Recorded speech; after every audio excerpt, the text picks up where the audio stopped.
As many know recently, the cast of Lilo and Stitch has been announced, and that has taken Twitter by storm in the past few days, where the reason for this is mostly due to the casting of the light-skinned Nani, Sydney Agudong from Kauai. And before we get more into the specifics of this idiotic controversy, I want to explain a little bit of background myself. Lilo and Stitch is one of my most favorite animated movies ever that came out when I was almost a year old back then, when I was living on the island of Oahu. And one of the reasons I love this is because it represented me. Because I am Hawaiian, I can speak Hawaiian Olelo Hawaii, and I love studying all things Hawaiian pertaining to my own cultural history. I mean, words cannot describe how much it means to me and how proud I am of where I come from and who I am. And the reason I am explaining this is of course this short little picture face reveal that you are seeing now. A little too early than I thought for my channel at this point, but it still has to do with this annoying controversy over the actress of Nani. And as many of you can tell by this picture, I am light brownish in my skin color because I am both predominantly of Filipino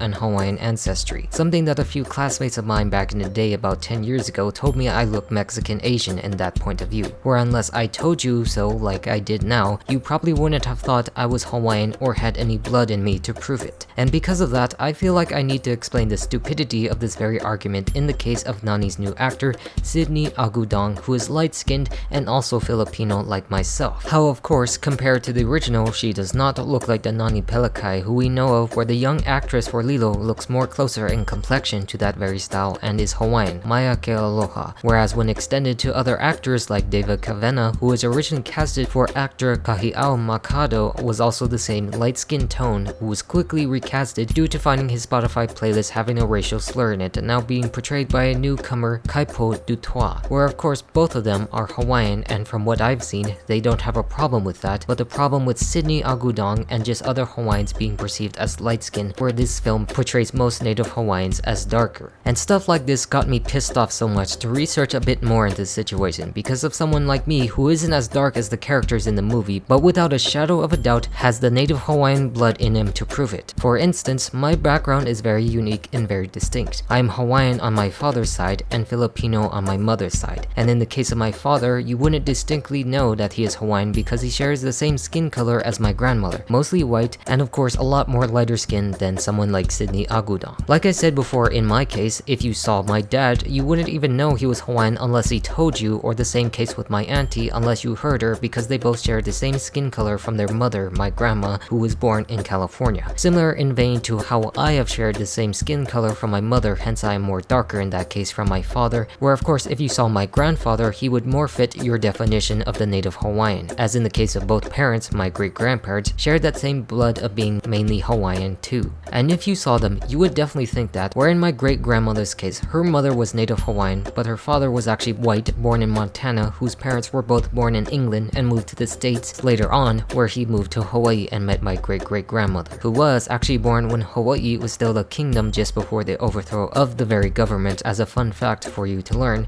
and even more so from that side of the family where her parents were both native Hawaiian, where from her father's side is where I actually get most of my lineage descended from the great chiefs of Hawaii, where in fact, I am actually related to King Kamehameha the Great, the man who united all the islands, who is in fact my second cousin, ninth removed from the research that I did. I am more directly descended from his uncle Alapa'i Nui Akawawa and his son Keaweopala, who are both chief of Hawaii, the Big Island, where of course the latter of which, Keaweopala, my 8th great-grandfather, was overthrown by Kalani Opu'u, the Ali'i Nui of Hawaii, who was taken hostage by James Cook, who most of us know as the man who explored the Pacific Ocean and was eventually killed at Kealakekua Bay. Where now you know that I have a connection to those events throughout my family, where there is still a subject of debate amongst my research about the proper lineage because to what royalty did back then to keep the lines pure through intermarriages of the family and such, but still a simple fun fact to prove to you that I am who I say I am. I am Hawaiian related to the royalty who many hear and learn about when they look up the history of Hawaii.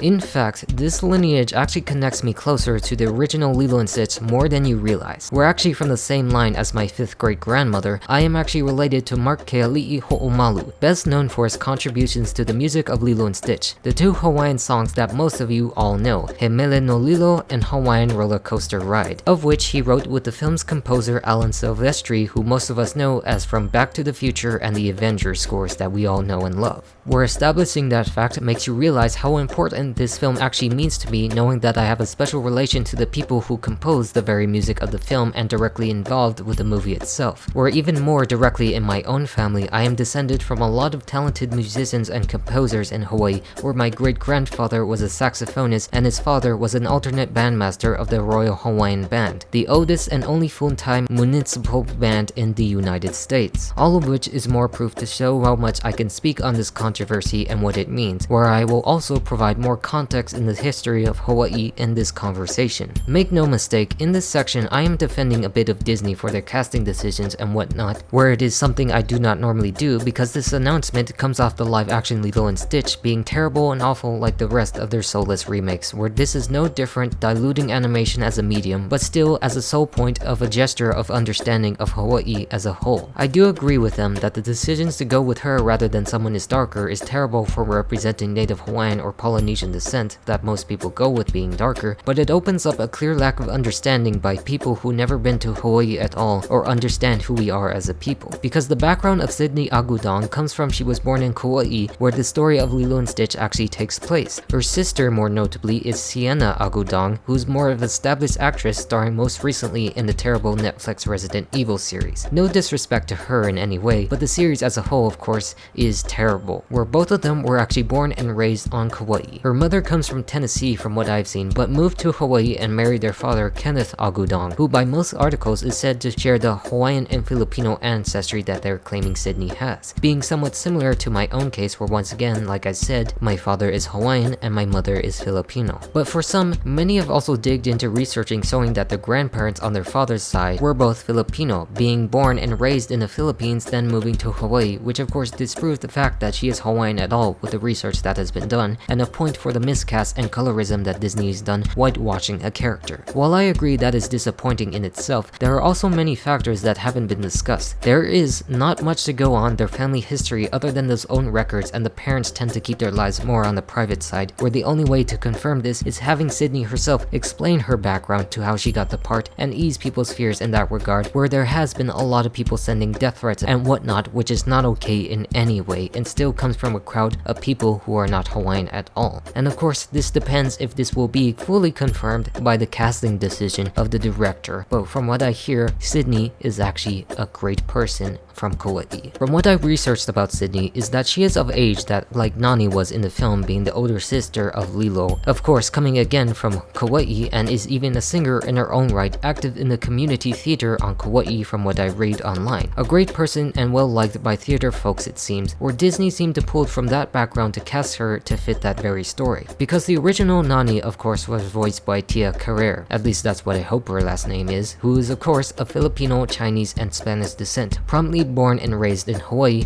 where I couldn't find much to say if she had any native Hawaiian descent, but still portrayed the character perfectly, albeit I think she sounded way too older than what is being derived with Lilo's older sister, where I think this choice actually fits with her being 22 years old, where she can pull off that older sibling really caring for her younger sister. This is in fact where I found her YouTube channel, which is under her stage name of her singing name, which is Jane Doe, where over the years she has posted numerous covers of songs, where if we look at these videos posted like 8 years ago, this video actually shows her to be more darker, which is true. A lot of us are more darker when we were younger than what you see now, where you can actually sort of seeing her stand out a lot closer to Nani than what most people have perceived her now. How had this footage been released, people seeing her, maybe they would have accepted her for such a role, where we can also see her cover of a Hawaiian song Palehua by Amy Hanai Ali'i and Willie K, adding more to the reason why Disney casted her for a role, because she has displayed that she can sing well in Hawaiian and whatnot. Where I highlight this importance because in the film, Nani sings to Lilo Aloha Oe, the song written by Hawaii's last queen, Liliuokalani. Where fun fact about this, it was not written during her imprisonment as most people would think, after she was overthrown as the wiki suggests, but actually during her time as a princess in 1878, a time when her brother was king who ruled over the islands, and is not when she was imprisoned by the people who overthrew the government of Hawaii,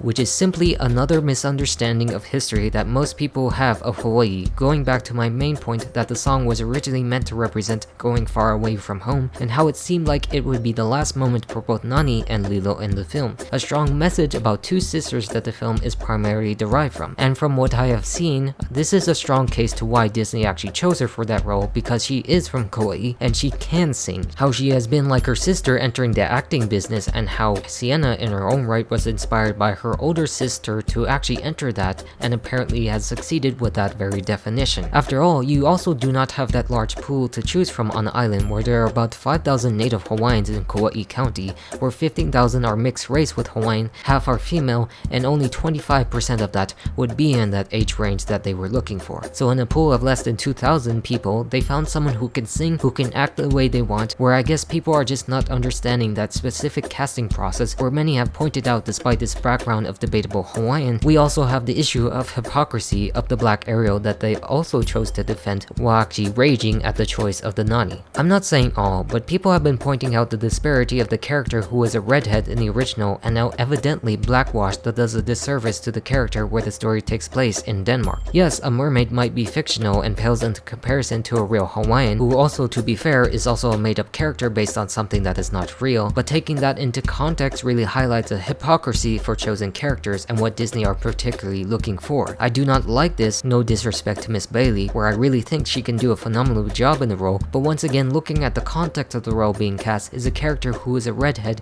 where now you have removed that fact, where I derive you use diversity as a tool to drive your film rather than telling an interesting story that we need from that world, instead of the same soulless crap we have been already used to. This is also where I like to bring up the original David into that conversation, and Kahiao Makado, who of course is Hawaiian, but at the same time the light skin problem, who was only removed initially because of what it was perceived as a racial slur hidden in his Spotify playlist, where differing reports actually announced that they really didn't announce that particular casting part, but in Disney's vetting process otherwise they removed them, where I can't say a lot about what happened other than a title he actually titled using the N-word. Or other than that, I just don't know the full extent of that situation, where once again in this case with his lighter skin that people are perceiving that they wanted to be recasted is where we must explore Hawaiian history to show you, like I did in my case. Because back in the 18th century, when Kamehameha conquered the islands, he was helped by two Englishmen. One of them was known as John Young, who had a son with a Hawaiian woman, which is also signifying at the start where foreigners started mixing with the native Hawaiians that contributed to the mixed races that we are today. As many people know, in Hawaii, most of us are Asian, followed by Haole, white people, and then mainly Pacific Islander native types and so forth, where there are many instances that Hawaiians today are going to be mostly mixed with different skin types. This is a trend that notably rose in the 19th century, especially within the royal families, like how Bernice Pauahi Bishop married American Charles Reed Bishop, or Princess Miriam Likelike married Scottish man Archibald Scott Cleghorn, the father of the last heir to the throne, Princess Victoria Kaiulani, where of course she inherits the looks of her mother being Hawaiian in skin type and tone, while also directly retaining Scottish blood too, being mixed and not full. And the reason I'm bringing this up is mainly because years ago there was a film based around her titled Princess Kaiulani, where the film isn't very good, but was one way of exposing the people to the history of Hawaii, where the actress who played her, Corianka Kilcher, is not of Hawaiian descent. She was born in Germany, her mother is American of Swiss-German descent, and her father is of descent of the indigenous people of Peru,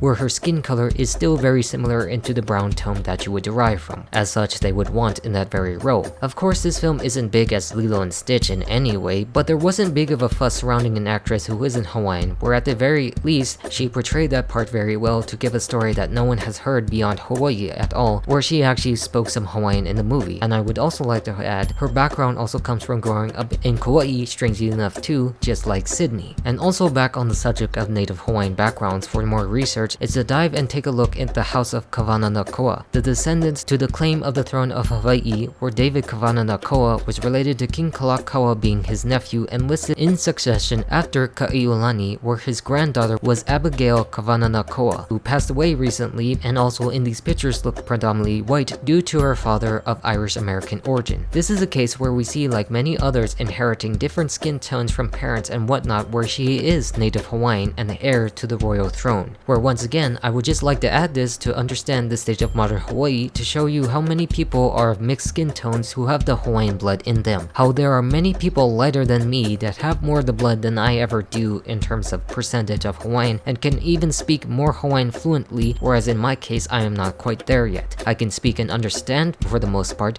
but not near the native level where I understand every single word that I am working on as I have focused on other things in my life. For instance, if you look at this picture right here, this is Kaula Kamahele, who looks roughly around the same skin tone as Sydney, who is the former Miss Aloha Hula, where she is more notably famous for being on the Hawaiian airline safety video giving greetings out in Hawaiian, where you can see once again someone who is Hawaiian who is not dark enough to fit that native narrative that people are trying to argue. I mean, looking back at some of the earlier concept art actually shows that Lilo was being portrayed as a bit lighter and probably closer to that of Sydney and whatnot, which shows you that they had these ideas that didn't portray her as darker in the first place, being more of mixed origin and probably having hint of Chinese ancestry as many people in Hawaii do. What I would also like to point out is how these roles have been portrayed by people who aren't of origin in like Lilo in that case. The argument here is how you can suspend your disbelief in the realm of animation, where Lilo here was actually voiced by Davai Chase, who has no Hawaiian blood whatsoever and was born here in Las Vegas, Nevada and grew up in Oregon. And when you see her, you can definitely see that she isn't of any Hawaiian origin. Of course, this isn't something we see on screen and something we shouldn't argue, but clearly they casted the original Lilo by someone who wasn't even of such origins because it is acting. The same case that I pointed out with Ka'iolani, not of the origin, looks similar to like it. The case can be said for other notable Hawaiian actors like Jason Momoa, or obviously Auli'i Cravalho, who we all know as Moana, and how many will not see the live action without her in it. We're taking a look at her and the story of Moana, she is more like me, of that lighter skin tone than that of Moana, whose story is more about the broad Polynesian story that came likely before Hawaii even existed as a people. So saying that, she does have the ancestry, but she does have the same skin tone as me or even Sydney Agudong in that very case. The other thing that most people bring up is Lilo and Nani's parents, where the mother clearly here in this picture looks more of Asian descent and likely not on full-on native Hawaiian as their skin color presents, and Kauai County has approximately 20% of an Asian population, the second highest combination of the total population of any of the islands of Asian descent, which could possibly say that they are of mixed and not fully native Hawaiian either. It also doesn't sound like it in Lilo's case, where there's just so many combinations that could result from people who live here in that very skin color. They could be very light or they could be very dark. It just depends on who you are and what your background is. There is also the fact that this movie was being made by two directors who are white, and the animators for Disney, of course, which comes to their own definitions and research of what they were trying to go for, once again referring to the earlier concept art, where of course once again they literally worked with my distant cousin Mark, who is predominantly white in skin tone as seen here. Like I said, I understand your criticisms and the focus of being underrepresented and such, but being Hawaiian does not have to do with skin color, as many of us are different in the cases of me, my dad, and Papa, demonstrating this very valid point. Representing different skin tones and different generations, we're still through and through, we are all Hawaiian as ever, with the royal blood to prove it. Remember, the only way to know this is to know what Sydney has to say on the topic, and any harassment anyone has given to her for choosing to do this are horrible people who do not understand anything about what they are saying. Just like this tweet saying that the conflict occurring in Lilo and Stitch being about the colonial state attempting to pull this tiny broken native Hawaiian family apart is made more apparent by both being darker skinned girls, where I am just wondering, how can you derive any of that story from this colonialist argument where the social worker who's determining where she could handle custody of her sister is actually black, and how these events happen because their parents died in an accident? Like, saying this statement and not overlooking the characters in the story is very stupid. Yes, they are of darker skin and even more than I am and many others, but that's just how they're portrayed in the film, directed by two white guys and still not representative as Hawaii as a whole, with many having that same ancestry that Sydney Agudong could possibly have if she clears that fact up with us. There's just too few of a pool to accurately portray such as that, and the people who chose to be casted in the role of what they were looking for, where many of us are mixed, and even with parents of darker skin color can end up being lighter in that case of what some of my cousins actually look like also. And like I said, beyond Sydney's case, in the cases of David, still shows how people are upset despite having the Hawaiian confirmed and of a clear brownish tan skin color and not darker, as David still refuses to acknowledge that this man is as Hawaiian as the darker ones that doesn't exist in huge numbers anymore. And like I said in the case of the Little Mermaid, this article here tends to share the hypocrisy, stating it is okay for her to be black because we need more inclusivity by portraying a redhead whose race doesn't even exist, where it still is irrespectful of the story that came before it and doesn't really add anything to the story overall that has already been told. Yes, I want more of these people represented in the media, but I'd rather have them in a good original story rather than a bad or mediocre one that has already been told before. The most basic essence of what a remake really does. Also, no one has a problem with when Disney actually did the same thing with a reimagining of Doogie Howser that actually takes place in Hawaii called Doogie Kamealoha, where despite having a character that has a Hawaiian name and Hawaiian background, the actress is not of any Hawaiian descent, being born in New York and actually starred in the earlier Disney Channel show. A case where the actor who portrays her dad in this series is in fact Jason Scott Lee, who is notably of Hawaiian and Chinese descent, mostly known for playing Mowgli in the first Jungle Book remake, the villain in the Mulan remake, and you guessed it, David Kavena in Lilo and Stitch. I guess the point I want to drive home here is how we as Hawaiians come in different shades of color, where at the end of the day, it is our blood that matters as to who we are. I really hate that we have to look at skin color to portray certain people think that we are supposed to be, when that certainly isn't true if you look at the makeup of the islands today. Where of course, this would be the most modern Disney film based upon animation to date, and having that story take place now would be acceptable to that very role and the people and the Hawaiians that come with it, where you haven't seen much of her to suggest that she is not predominantly white and whatnot, where there have been plenty of cases of people being bullied for looking white and being native Hawaiian. They just don't see who they are rather than the color of their skin and not knowing their own history. These are people who choose to see color over the bigger picture of the story, and to do so is denying them of their own history, where frankly you are denying who I am, you are denying what my family is, and you are frankly denying who we are as a people beyond skin color. And this doesn't have to apply to everyone. You have made the fair criticism that they should have considered having that darker skin representation in film, but in this day and age, the point is being invalidated and diluted by many other hypocritical productions like in The Little Mermaid, or most recently the Cleopatra documentary, which is revisionist history claiming something she wasn't even. Being black despite many surviving historical facts proving she wasn't, being mainly Macedonian Greek, that they chose to ignore for the sake of something that is totally stupid and is not derived of anything that could have been real or better served in a different story. If anything, this actually should encourage the argument that you realize how soulless this company is making these shitty ass remakes, how these arguments are done out of doing something that ruins the whole point of the animated films, which makes them less impactful and meaningful from what the people did to create them, which has an equal or harder amount to effort in doing so within the realm of animation. And if people do not want to see it, then that is a good thing for them to realize. To have different stories that can be told that haven't been about us or anyone who just feels misrepresented, but the choices being done purely out of the abilities that they saw, where I'm just so frustrated that there are these types of people who have no connection to that like I have, calling out people for not looking a certain way or not having enough of that blood when we actually do so. The point of this video is to have a more open discussion about these things rather than feeding into the pure hate mob Twitter mentality or what should be called upon, and how remakes as a whole just destroy the original message of the film, and a more open eye for people to actually look and understand Hawaiian culture even more as we are as a people, beyond that of skin color, as most of the arguments I presented otherwise realize that there are plenty of people who are lighter than me that are more Hawaiian than me. And with that all said, that's all I have, so I am all done, so ahui ho.